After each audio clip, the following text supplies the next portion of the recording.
Selamat datang di Strength Beyond Limits, sebuah ruang di mana perjalanan medis yang berat tidak hanya diceritakan, tetapi dimaknai. Hari ini kita membuka episode pertama dengan sebuah kisah tentang keberanian seorang perempuan yang hampir kehilangan masa depannya karena keputusan yang terlalu cepat diambil oleh dunia medis. 4 dokter kandungan terbaik di negeri ini berkata hal yang sama. Kamu segera angkat rahim. Usia masih muda, hidup masih panjang, tetapi rasa sakit setiap bulan membuatnya dianggap tidak punya pilihan. Namun hidup menyimpan pintu kecil untuk harapan, dan pintu kecil itu terbuka ketika ia bertemu dengan dokter kelima. Seseorang yang melihatnya bukan sebagai kasus, tetapi sebagai manusia. Kemudian diagnosa kanker datang, tetapi keikhlasan dan perjuangan tulus membuat hidupnya lebih berarti. Saat ini saya sudah bersama dengan Ibu Diana, yang mungkin biasa dipanggil dengan Budi. Oh iya benar sekali. Kabar Ibu? Baik, alhamdulillah. Baik, alhamdulillah ya. Iya. Nah, banyak sekali mungkin saat ini hal yang tidak kita ketahui, tapi justru dari sini kita bisa belajar ya. Boleh nggak sih awalnya ini diceritakan? Siapa Budi ini tuh boleh diceritakan? Saya pegawai ya, jadi saya bekerja lama sekali, panjang sekali di sebuah pusat kebudayaan Jepang, Japan Foundation. Setelah itu saya pensiun, jadi pensiun tepat di saat pandemi. Kalau saat ini kan kita membahas mengenai cancer ya. Di umur berapa atau pertama kali kapan Ibu merasakan sudah ada aneh di dalam tubuh? Cepat sekali sih sebenarnya waktu itu kan saya didiagnosanya itu tepat setelah saya ulang tahun ke-60. Jadi usia 60. Besoknya ke dokter dan ini adalah cancer. 2 bulan sebelumnya itu saya waktu itu ada flek, sedikit flek, ada flek tapi tipis sekali. Cuma di situ saya ada curiga.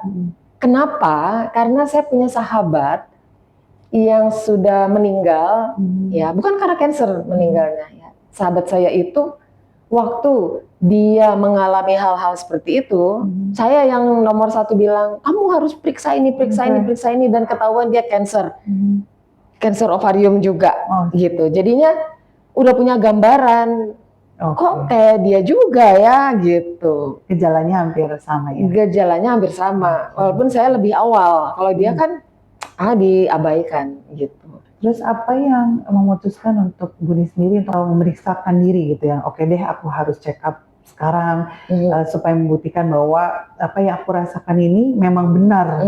Itu memang sekedar penasaran aja, karena sebelumnya kan saya punya riwayat panjang terkait dengan rahim. Jadi waktu itu cuma, aduh, saya mesti ke mana ya, gitu. Karena dokter yang biasa menangani saya itu udah berpulang dulu sekali, berpuluh tahun yang lalu. Jadinya saya nggak punya dokter ginekolog yang khusus kecuali buat ini kan pemeriksaan rutin tiap misalnya 1 tahun sekali medical check up itu kan nggak satu dokter gitu. Nah waktu itu di hari Sabtu langsung udah deh saya ke sini. Jadi pakai cari kan search lewat Google. Yang paling dekat, rumah sakit yang paling dekat dari rumah di jam itu ada Profesor Yunita.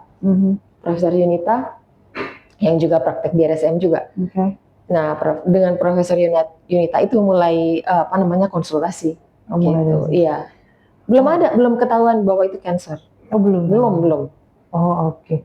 Berarti tadi kan sebelumnya Ibu udah mention sebelumnya sudah jauh mengalami sakit yang lama. Boleh tahu sebelumnya itu apa? Sebelumnya terkait dengan rahim. Saya nggak pernah bilang itu sakit karena kalau buat saya sakit itu pasti yang sakit. Iya betul. Jadi kalau misalnya nggak terasa sakit, nggak terasa apa, itu bukan sakit. Bukan sakit. Bener juga sih. Itu psikis kita berarti ya. Iya. Jadi waktu masih remaja itu kalau menstruasi selalu banyak. Oh oke. Kan sebenarnya menstruasi kalau zaman dulu itu kan nggak bilang-bilang ya ke teman-teman, nggak gue banyak segini lah kan, nggak juga bener. Gitu. Jadi apalagi dulu kita nggak terlalu bicara soal menstruasi. Sedang mens pun malu, apalagi kalau ngecap gitu, apalagi ada teman laki-laki, aduh malunya minta ampun. beda dengan anak sekarang yang lebih terbuka mungkin karena pengetahuannya lebih banyak kan ya. Nah, waktu itu sangat banyak dan selalu sakit. Jadi di dalam 1 bulan itu pasti sekitar 1 minggu tuh sakit. Jadi kalau yang sakit sekalinya itu 3 hari, nggak bisa berdiri, nggak bisa jalan, muntah, keluarnya banyak, tebal-tebal seperti hati ayam, banyak sekali seperti itu. Dan itu setiap kali. Kalau diperiksa ke dokter biasanya HB-nya turun. Antara 5 sampai 7 itu kan rendah sekali.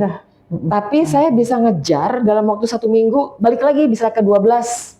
Makan dengan makan, kan masih remaja kan, jadi cepat sekali naik lagi. Terus seperti itu. Terus mulai kerja di usia 20, lulus kuliah ya, 23, mulai kerja, ketemu temen di kantor yang bilang, kok kamu kelihatannya sakit sekali sih? Sampai harus cuti. Iya, cutinya bener-bener gue pakai gitu. Jadi bukan pura-pura ngambil cuti biar libur kan. Bener-bener sakit itu, nggak bisa jalan, nggak bisa berdiri, muntah. Dan kecil, badan saya tuh kecil banget, kurus banget. Ya sekitar 40 kiloan gitu kan. Nah terus dia bilang, perempuan tuh nggak seperti itu. Masa? Mulai nanya, sakit nggak? Ya, kata teman-teman, nggak sakit. Jadi kalau sakit ini digeret sama dia ke dokter, malu kan? Malu waktu itu punya pacar juga belum. Baru udah putus, jadi nggak punya pacar, memang belum mau nikah kan. Jadi nggak tahu dengan siapa dan lain-lain. Jadi 2 orang senior di bank. Jadi saya bekerja di bank Jepang. 2 orang senior itu ada Mbak Rini sama Ceneneng. Iya, mereka bawa saya ke rumah sakit Bunda. Nah, sebelumnya saya udah pernah ke dokter, diantar sama ibu saya juga. Selalu kan, saya nggak mungkin sendirian. Buat saya dokter ginekolog, aduh malunya minta ampun kan, gila. Nah, 4 dokter itu semua terkenal. Ada yang dokter kandungan, dokter ahli hormon dan lain-lain. 4 dokter itu mereka tuh terkenal sekali dan udah levelnya udah profesor. Mereka bilang gini, kayaknya melihat kondisi seperti ini, kamu itu terlalu sakit. Ini sakit yang luar biasa dan pasti mengganggu. Jadi angkat rahim aja, gitu. Saya disarankan untuk segera angkat rahim. Ketimbang nanti membahayakan menjadi kanker dan lain-lain. Kalaupun menikah dan lain-lain, mustahil punya anak dengan kondisi seperti ini. Waktu itu sih pemeriksaannya dari luar aja, dari luar. Ya, tapi dilihat nggak bisa ini, kondisinya tidak memungkinkan untuk punya anak. Waktu itu masih agak-agak mimpi dan nggak terlalu fokus, namanya juga masih senang-senangnya baru lulus, sedang kerja, mulai kerja. Nah setelah dicek, saya nggak mau dong, ngapain juga angkat rahim. Masa-masa lagi sedang sibuknya kerja, karir, pacar belum ada. Nah, di dokter kelima ini setelah saya diajak oleh 2 teman senior itu, dokter bilang, ini miom nih, miomnya sekitar 5 cm. 5 cm. Tebalnya, dia hanya raba, ini belum pakai USG ya, di rumah sakit Bunda, di sini, di Menteng. Tebalnya mungkin hampir sekitar sekitar setengah senti atau beberapa mili. Jadi cukup tebal. Dan menutupi memang jalan lahir. Jadi sangat menempel, jadi sangat mengganggu rahim, tidak mungkin dioperasi. Karena kalau dioperasi berarti akan diangkat sama rahimnya, gitu. Nggak heran dokter-dokter yang sebelumnya minta supaya menyarankan supaya dioperasi aja, kan diangkat. Terus dia bilang juga, ya kalau misalnya kemungkinan hamil sih kalau melihat kondisi seperti ini cuma 0,0000000. Dia banyak banget ngomong nolnya. 1. Terus saya diem. Saya pilih yang itu deh. Maksudnya ya pilih yang 0,0001 itu. Namanya Dokter Syahrul Syamsuddin. Dia salah satu ginekolog, saat itu ginekolog yang juga praktek di Darmais, gitu. Jadi teman ini pernah kanker rahim waktu masih gadis, sampai dia punya anak. Itu ditangani oleh Dokter Syahrul Samsudin ini. Oke. Nah, Pak dokter ini udah dokter karena beliau waktu itu masih belum menikah kan. Bilang yang menentukan kamu bisa punya anak atau enggak itu cuman Allah. Benar. Ya, jadi udah apa namanya kalau misalnya memang pilih yang 0,001 itu kita kerjasama. Ada Allah, ada kamu dan saya yang siap bantu. Waktu itu deal, benar-benar saya salamin tangannya. Oke, kita mulai. Nah, mulailah pengobatan yang lama sekali. Oke. Sekitar, jadi itu belum nikah, sampai dia bilang, panggil pacar kamu, waktu kalau udah punya pacar. Saya ajak waktu itu, kapan nikah? Karena dia nggak akan periksa dalam, dia periksa di luar. Setelah itu dia bilang, oke, ke calon suami saya. Ini calon istrinya kecil sekali kemungkinan untuk punya anak. Secara teori kedokteran tidak mungkin gitu. Tapi ya terserah, katanya dia milih yang 0,001 itu. Nah, waktu itu gimana gitu. Calon suami saya itu cepat sekali jawab, dia bilang, enggak, kalau di atas banyak bayi-bayi lucu-lucu yang nggak punya bapak ibu. Kita udah siap, kita ngangkat anak aja deh, dia bilang gitu kan. Oke. Ya udah gitu. Mulailah pengobatan itu sekitar 5 tahun. Di antara itu ada operasi kista karena ditemukan kista.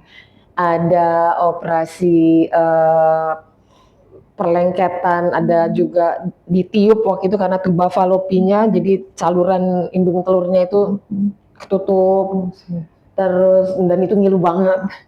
Terus juga ada tadi ada perlengketan, ada endometriosis, penebalan dinding rahim, terus ada kista.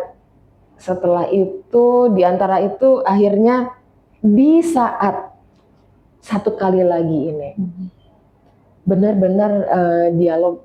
Saya nggak mau sombong di sini. Saya nggak boleh saya sombong. Jadi saya benar-benar semangat sekali. Saya bilang, rasanya saya akan punya anak gitu. Saya rasanya akan punya anak karena saya baik-baik aja gitu. Terus di saat saya udah pasrah, total pasrah, ya udah deh, karena saya kecapean juga kan. Itu capek sekali, pengobatan, minum ini, minum jamu segala macam. Kalau nggak ada tanda-tandanya juga. Terus setelah itu saya udah pasrah, udah deh, saya kejar karir aja. Kebetulan karir saya lagi naik. Wah, itu luar biasa. Saya dapat posisi yang sangat baik.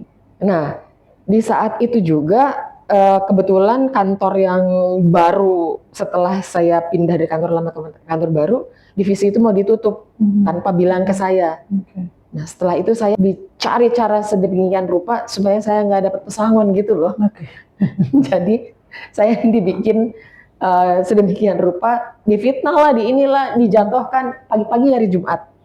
Pagi-pagi hari Jumat, ya kamu sebaiknya tidak terus kerja di sini. Down dong, turun.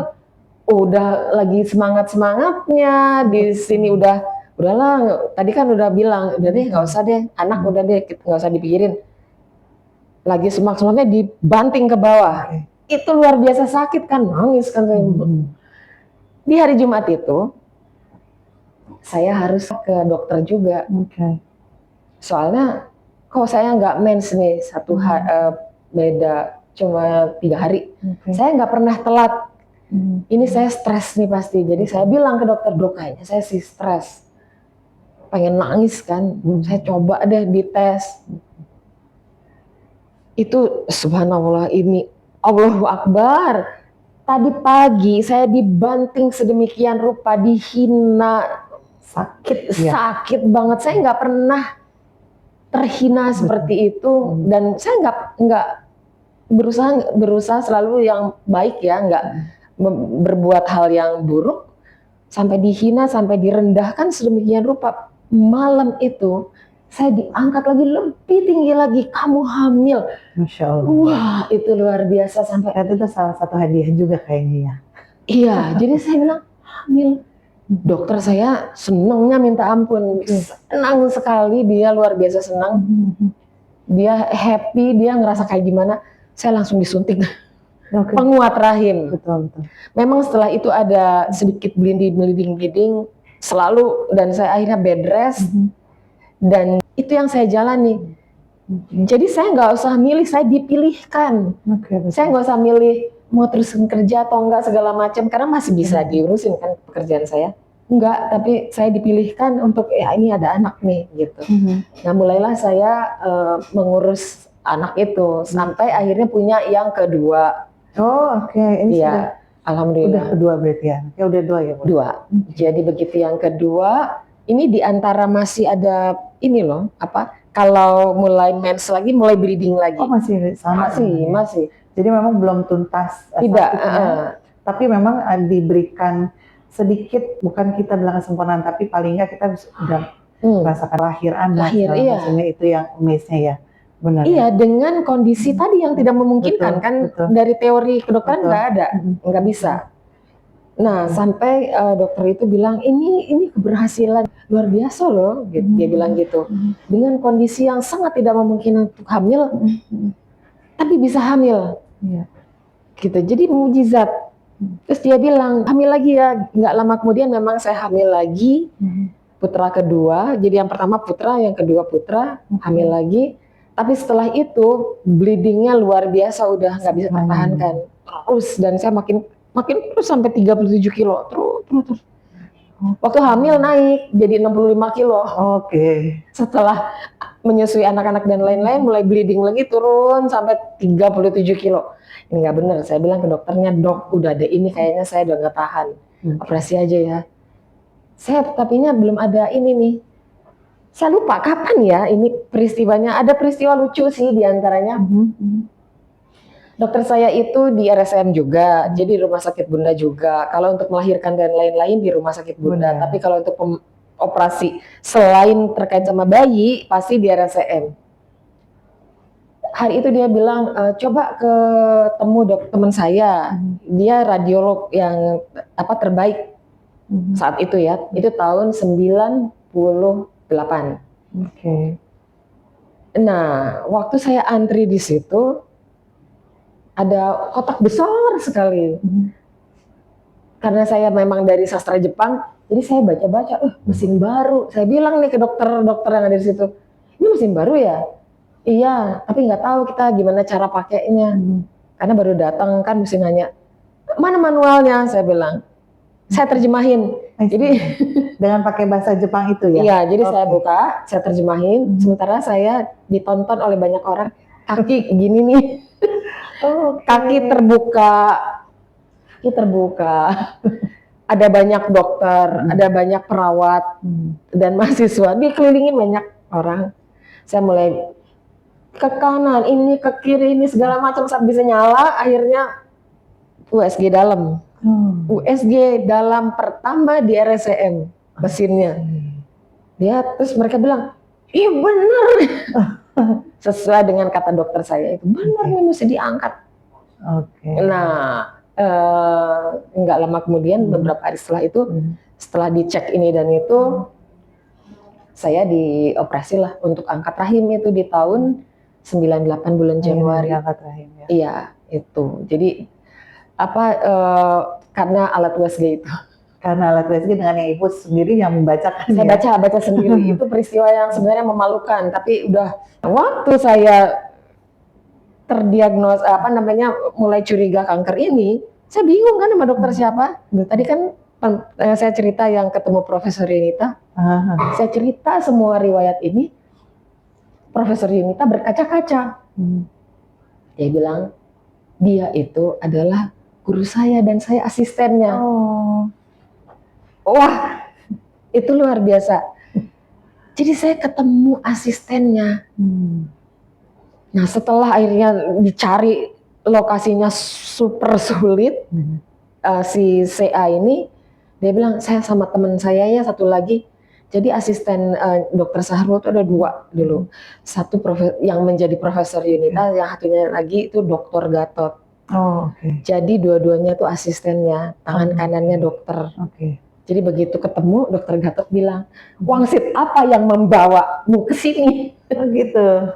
Oke, Iya, oke. jadi semua itu cerita itu kayak seperti berulang lagi, dan saya ingat kalimat terakhir, jangan ketemu dokter sembarangan, kamu tuh super sulit, jadi harus dokter yang tepat. Siapa dokternya? Tapi saya ketemu dokter Gatot dan Profesor Yunita, jadinya Yang relate-nya masih sama. iya, jadinya ya Allah, ini dialog yang saya kan selalu manja banget ya sama Allah, jadinya saya ngobrol, saya minta itu semua di ini loh. Saya nggak nyari, semuanya di atas jari gitu. Jadinya Allah Maha Besar, ini luar biasa. Setelah ketemu dokter Gatot dan lain-lain, itu udah ditanganin, dan penanganan juga memang harus hati-hati karena saya banyak alergi. Saya alergi Stephen Johnson syndrome. Ceritain ya, mungkin supaya yang lain bisa paham. Iya, teman-teman mungkin harus hati-hati untuk minum obat, khususnya antibiotik. Oh, antibiotik. Jadi suatu hari ada benjolan di kiri kanan, yang sebenarnya bukan benjolan apa-apa, ini adalah kalau awam bilangnya si aksesoris mama. Jadi payudara wanita itu ada 1, 2, kadang-kadang kalau dia sedang menstruasi atau apa suka membesar, ikut membesar. Jadi ada orang yang seperti itu. Dan air susu saya juga memang banyak sekali, jadi ikut dia memproduksi. Nah, waktu masih mahasiswa, menjelang skripsi waktu itu bengkak. Jadi saya ke dokter, ke RSM juga, ke RSM dicek. Nah, dokter yang hari itu berjaga, coba minum Dalasin. Dalasin itu antibiotik yang anak kecil 1 tahun aja udah boleh minum. Jadi kalau misalnya dikasih obat antibiotik itu nggak setiap orang bisa, tapi kita nggak pernah tahu kapan kenanya. Jadi kalau menurut dokter-dokter ini kena jackpot. Jadi begitu minum, 30 menit kemudian demam tinggi 40 derajat, merah mukanya, terus akhirnya dan gatal luar biasa dari ujung kepala sampai ujung kaki. Apa bisa dibilang itu istilah alergi atau alergi? Terus setelah itu bentol-bentol. Terus antara bentol satu dengan bentol yang lain nyambung. Teng, akhirnya menjadi besar seperti kali gata. Tapi nggak stop sampai di situ. Terus dia berair. Berair terus kuning seperti bernanah, seperti luka bakar dari atas sampai bawah, tanpa kecuali sampai sini hidung semua. Sampai seluruh tubuh ya? Seluruh tubuh, sampai dalam mulut semuanya. Sampai nggak bisa dengar, sampai keluar sedikit darah, ada flek dari vagina, dari hidung juga, dari tenggorokan juga, udah mulai nggak dengar suara. Menjauh, semuanya merah. Nah, ini sangat berbahaya karena setelah itu untuk antibiotik apapun itu belum tentu cocok. Jadi mungkin orang lain dikasih antibiotik apa yang bisa sembuh, saya malahan bisa semakin sakit. Konstan saja bisa bikin ngelotok semua dalam mulut ya. Terus anestesi, bisa nggak bangun-bangun berhari-hari ya. Itu pun jadi alergi. Jadi makanya sebelum dioperasi kemarin itu banyak sekali pemeriksaan sebelumnya di pusat alergi, dan waktu operasi pun diawasi oleh 4 dokter, mulai dari anestesi, urologi, alergi, lalu dokter Gatot sendiri. Ada beberapa hal yang setelahnya itu, mungkin sebelumnya kita berpikir sudah angkat rahim, sudah selesai ya, ternyata ada tidak, lagi iya. Apa tadi Stephen Johnson tadi? Stephen Johnson dulu, terus angkat rahim segala macam. Jadi saya pikir waktu itu udah angkat rahim semuanya akan terbebas. Betul. Ternyata tidak. Masih nyambung lagi. Karena masih ada ovarium. Ya, kan saya awam sekali. Jadi ovarium masih ada, masih disisakan karena waktu itu kan diangkatnya masih muda, masih usia 35 gitu. Jadi masih ada ovarium, masih telur segala macam masih turun, walaupun tidak mungkin untuk dibuahi. Itu jadinya jangan tenang-tenang aja. Jadi kanker itu bisa di mana-mana. Untuk saat ini masih terus dijalankan terapi? Kalau treatmentnya itu dari rumah sakit saya ikuti semua. Saya waktu diagnosa kanker, saya nggak mau menutupi, ya. Jadi ada orang yang memang tidak ingin diketahui sakit apa. Kalau saya bukan, saya ingin mendapatkan support. Oke, betul. Jadi saya cerita nih ke semua teman-teman, tahu nggak gue ini loh gitu. Saya sakit, saya bilang gitu. Saya kanker. Waktu saya dioperasi, datanglah mereka 7 orang atau apa. Dan mereka tuh menurut saya tuh keren semua. Keren banget. Karena mereka semuanya pejuang kanker. Oh iya. Iya, mereka datang, mereka bilang, terus nggak manis-manis sih ngomongnya.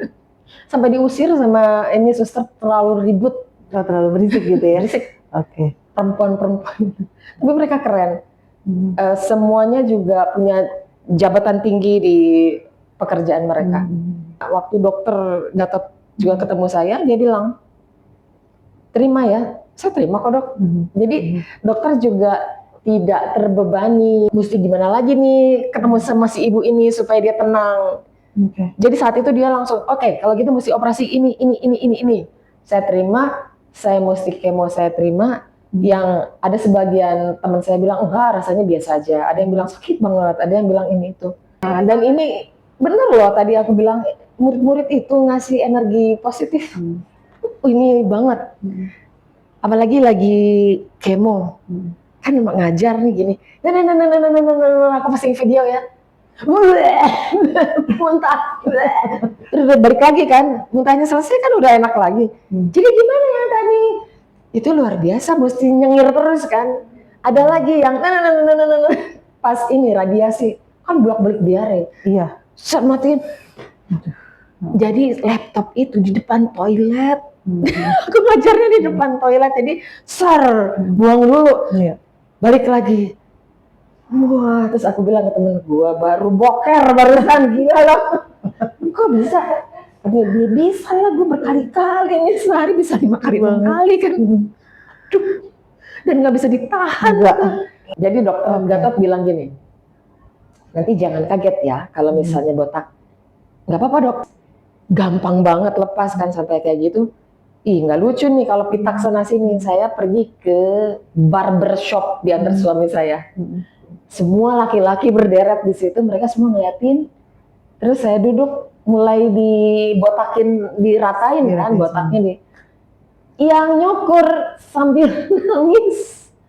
Saya ingat ibu saya sambil nangis, sambil ngebotakin saya. Semuanya dilalui dengan ini aja ya, happy aja ya. Maksudnya kita terima ya intinya. Ya, apapun yang sudah saya terima ya. Gitu ya. Saya terima karena saya memilih pengobatan medis, jadi saya konsekuen gitu, saya jalani gitu. Jadi saya jalani 6 kali berikutnya setelah kemo, masih ada gitu. Ternyata dia masih ada. Mulailah radiasi bersama Profesor Tati. Profesor Tati juga orang yang luar biasa, ada bukunya. Jadi sepanjang waktu itu, sepanjang di radiasi, ada buku, kebetulan Profesor Tati ngeluarin buku kan. Saya baca buru-buru sampai selesai masa radiasi saya. Gitu. Akhirnya radiasi saya dari paket 25 menjadi paket 35. Cukup gitu. Lama ya. Cukup lama, dan tempat ini semua menjadi bagian yang sangat akrab dengan saya. Jadi saya eksplor kemana-mana. Ketemulah setiap hari juga ya. Ibu-ibu hebat ini ya. Insya Allah. Gitu, dan saya sengaja suka show off dengan kepala botak saya mondar-mandir di sini. Gitu. Makanya waktu ngelihat di antara yang botak, terus ada yang botak nih satu, saya langsung mendekat. Boleh kenalan? Oke. Ketemulah dengan Ibu Putra. Oh, baik. Gitu. Jadi itu saya jalani semuanya, saya tuntaskan semuanya. Saya tahu karena setiap usaha sekecil apapun pasti ada ujungnya, nggak mungkin kalau kita lagi lari, kita lari. Oh udah di sini aja, ya itu sih nggak ada hasilnya. Kalau misalnya mau tahu hasilnya, sama dengan kalau diet segala macam. Saya mau diet, mau nurunin misalnya 10 kilo, ya udah jalanin aja. Tapi kalau misalnya saya mau sampai sini, ya udah selesai. Tapi kalau misalnya memang mau dikejar, itu pasti ada hasilnya. Nggak mungkin, itu udah logikanya gitu. Mau hasilnya buruk, mau hasilnya cemerlang, gemilang segala macam, ada hasilnya. Betul. Apakah hasilnya benar-benar sukses 100% atau enggak, tapi ada hasilnya. Iya. Ketimbang kita nggak ngapa-ngapain gitu. Jadinya saya jalanin semuanya. Kemarin itu hasil terakhir setelah di MRI yang terakhir masih ada 1 senti sekian itu, tapi berarti cenderung mengecil Oke. dan dorman, dinyatakan dorman, mati sementara. Oke. Itu pun saya terima karena apa? Di dalam tubuh kita kan memang ada sel kanker. Ya udah deh, kalau misalnya dia mau seperti itu ya udah saya terima, saya jalani. Kehidupan saya tuh mesti terus berjalan harus gitu. terus ya. Iya. Life goes on, benar. Enggak mungkin saya bilang, udah stop aja. Enggak deh, pokoknya di dalam apa hidup saya selama ini saya selalu punya targetnya itu gitu. Saya menuju ke sana. Apakah saya kuat atau enggak itu cerita lain. Tapi saya jalan. Mindset kita membawa ke arah sana ya. Betul, mindset itu luar biasa. Iya, Setuju mindset saya. itu luar biasa. Kalau apapun, mindset itu kan datang dari diri kita sendiri. Kadang kurang lebih mindset itu jadi imun kita sendiri. Betul. Di luar dari mungkin kita dapat support keluarga, teman atau siapapun itu, kadang betul kita sendiri yang harus ngebangkitin diri sendiri. Betul. Itu nomor 1. Sejauh ini ya, dari sekian pengalaman sakit ini, sakit itulah, rasanya 50% itu dari kitanya udah saya sembuh gitu. Saya sembuh. 50% lagi ya itu pengobatan lah, ini dah itulah gitu. Tapi satu lagi kita harus selalu konsisten, nggak jangan separuh baru separuh udah mundur. Itu nggak akan ada hasilnya, malahan takutnya men-trigger atau jadi semakin rusak badannya. Udah ikuti aja step-stepnya gitu, semuanya sampai ada hasilnya, apapun hasilnya gitu. Toh kita semuanya itu sakit sementara kok. Iya. Iya benar. Jadi nggak terus-terusan sakit sementara. Muka saya begini-begini aja gitu. Cuman mungkin mata yang nggak bisa ini. Habis di kemo mata itu menjadi butak. Bukan cuma penglihatan, warna mata saya juga belum kembali sampai sekarang, masih kayak orang capek gitu ya matanya. Gitu. Tapi keseluruhan yang lain, tubuh, kulit, alhamdulillah nggak ada yang menghitam, tidak ada yang perubahan warna, tidak ada yang lecet, nggak ada yang luka bakar, nggak ada yang terkelupas, kan ada yang seperti itu. Bedanya saya itu bentol. Nah bentol ini yang nggak ada, rare ya. Iya, semua perawat di sini yang bilang, saya nggak pernah lihat nih yang seperti begini gitu. Pas dibuka, oh bentol. Jadi saya tuh kalau di radiasi kan pakai masker kan, pakai masker radiasi. Itu dibungkus dulu kayak ikan asin. Oh, oke. Setelah itu baru dipakein itu. Karena mungkin dari maskernya gitu, mungkin. Tapi kata dari radiolog bilang enggak mungkin. Terus dari pihak dokter alergi bilang mungkin ada yang ke-trigger gitu di dalam. Jadi dia pecah sel-selnya terus muncul sebagai responsnya itu menjadi bentol.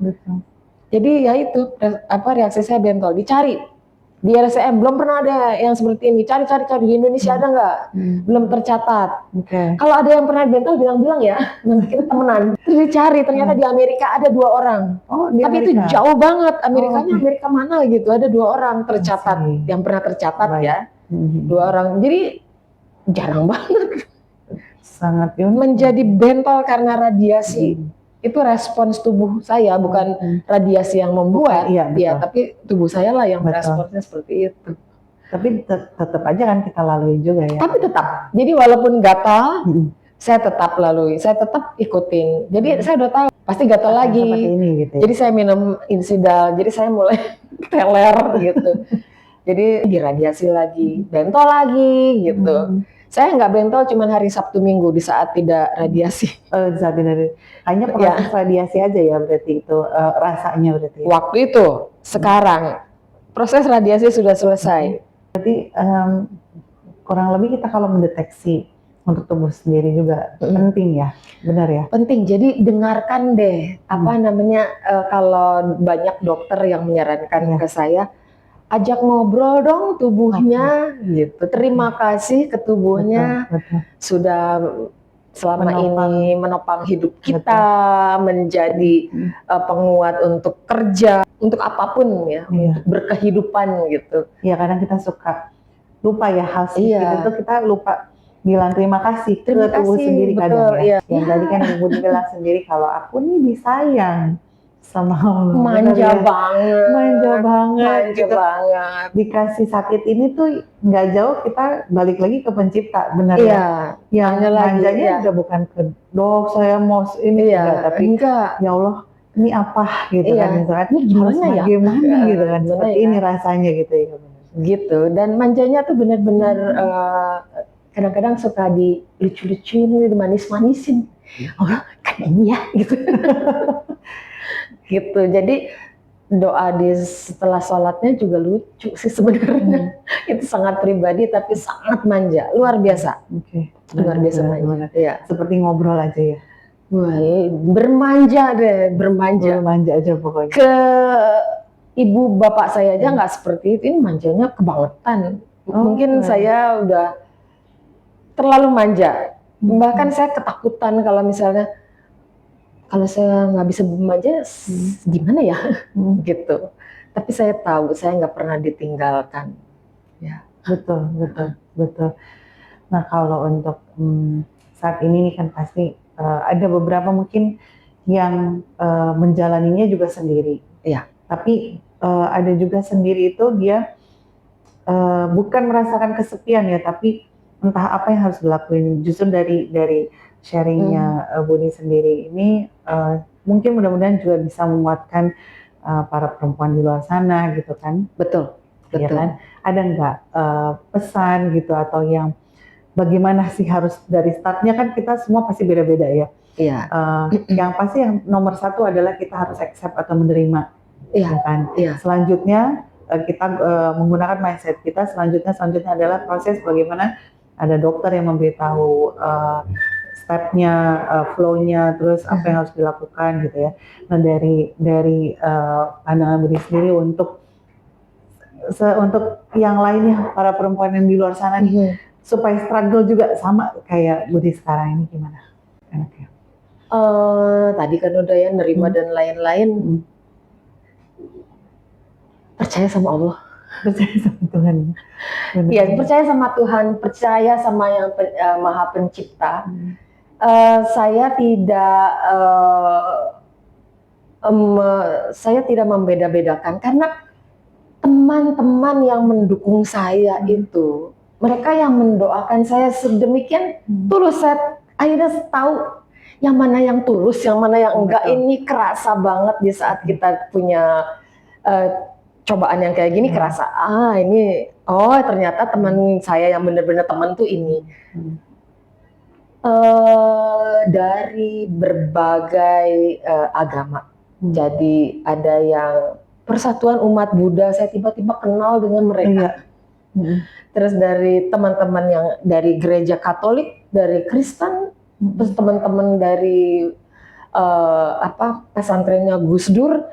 Pokoknya yang tiba-tiba kenalan, yang baru-baru kenalan ini menjadi sahabat-sahabat baru yang sangat tulus mendoakan. Tidak ada yang kamu agamanya ini, enggak, semuanya sama. Jadi ciptaan, apakah itu dikenal sebagai Tuhan, sebagai Allah, sebagai apalah yang lain, bahwa ada yang kuasa itu ada, dan kita nggak pernah ditinggalkan kok. Benar, tidak pernah ditinggalkan. Ada di dalam nafas kita, nggak jauh-jauh. Jadi jangan, saya juga nggak mau, bukan nasihat, bukan apa, saya nggak mau teman-teman ambil sendiri deh apakah ini bisa diterima atau enggak. Tapi dia yang menciptakan, jadi dia yang paling tahu juga gitu. Apa kita harus bagaimana. Jadi nurut aja deh, terima takdir dan selalu berusaha. Jangan pernah berhenti. Gitu. Iya benar. Karena dukungan dari teman sekalipun, yang benar tadi Budi bilang. Bahkan teman baru. Yang nggak pernah kita sangka ya. Yang pernah kita sangka, dan ada yang mendoakan kita tanpa kita pernah kenal. Iya betul. Iya, dan dia tulus gitu. Benar. Yang kita kan juga nggak tahu dari sekian banyak doa itu Iya. ketika pintu doa terbuka kan kita nggak tahu mana yang lagi Iya. dijabah doa-doanya. Rasanya ya kalau misalnya malam itu di langit itu banyak sekali doa buat kita dari orang yang tidak kita kenal. Yes. Apalagi kalau misalnya udah lewat sosial media ada Iya. aja yang menyapa dan nggak pernah kenal dan saya tahu dia berdoa dengan sangat tulus tanpa pernah kenal. Iya. Nggak ada Tanpa pamrih perlu kan, kenal, gitu. tulus banget ya. Itu terasa banget.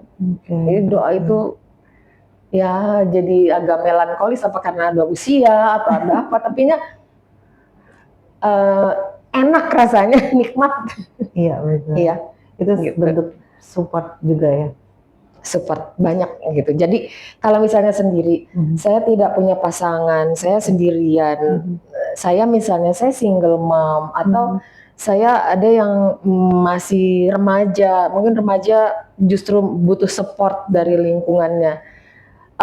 Banyak kok orang yang mau, banyak orang yang mau bantu, banyak orang yang mau memberikan dukungan support itu banyak sekali tanpa pamrih, tanpa janji apa-apa. Mereka juga nggak minta apa-apa dan memberi itu membahagiakan. Ya. Jadi kalau mau ini jalanin, nah itu. Jadi kalau di diagnosa itu kan kita udah jatuh segala macam. Tapi kalau misalnya sekarang mau apa nih, mau sembuh, ya udah kalau mau sembuh ikuti jalan yang tadi. Mau dipilihnya apa? Mau pilih medis, mau pilih herbal, mau apa? Kalau medis berapa persen tingkat keberhasilannya? Kalau yang herbal tingkat keberhasilannya berapa persen? Terus ngejar nggak nih waktu? Karena kanker itu cepat sekali, apalagi clear cell itu cepat sekali. Bahkan waktu itu dokter bilang jangan nunggu sampai ada hasil pemeriksaan ini, nggak bisa. Saya mau ngejarnya cepat sekali, gitu, karena nggak bisa nunggu, gitu. Terkejar apa enggak? Kita ngitung di situ, terhitung. Kita ngitung nggak, gitu. Jadi itu memang akhirnya harus logika lagi yang jalan. Benar. Mindset lagi. Ya? Mindset lagi. Ya. Mindset. Nomor satu kita adalah mindset. Iya. Itu ada yang memang saya nggak mau, saya maunya herbal, ya udah. Tapi ngejar apa enggak nih? Betul. Gitu. Itu aja. Periksakan dulu yang benar sampai di mana. Tanya ke yang mengerti, yang paham perjalanan kanker itu menjadi seperti apa, efeknya ke kamu itu seperti apa, dan bagaimana pengobatannya gitu. Kalau misalkan merangkum dari perjalanan Budi sendiri ya, dari semuanya udah operasi segala macam, diberikan mukjizat, sampai saat ini pun masih juga dikategorikan hilang tuh juga belum gitu ya. Apakah satu kata apa yang mau diucapkan dari segala macam yang udah diberikan atau dijalani? Satu kata aja. Satu kata, ikhlas. Iya betul. Iya. Nggak ada yang lain. Udah ikhlas aja. Iya betul ya. Kalau nggak berat nantinya. Nanti kalau misalnya diomongin, ya saya ikhlas aja. Seru banget pokoknya sekarang ini aku dapat ilmu banyak juga dari dunia. Semoga demikian. Ya, kekuatannya luar biasa, Masya Allah. Sebenarnya pernah nangis dari tadi, tapi nggak semuanya bisa melalui ya. Tapi memang kekuatan seseorang itu kan beda-beda. Betul. Semakin kita percaya, semakin tadi benar kata ikhlas, kita menerima apapun yang diberikan, Masya Allah itu seterusnya memang bahwa Allah sedang menuntun kita. Iya. Ya kan, sedang terus melindungi, menyayangi terus-terusan. Sakit, tapi sakitnya itu sebenarnya bentuk kasih sayang luar biasa gitu yang sampai saat ini segar. Orang juga nggak tahu kalau misalkan apa iya gitu kan. Ada yang mikir baru ke salon.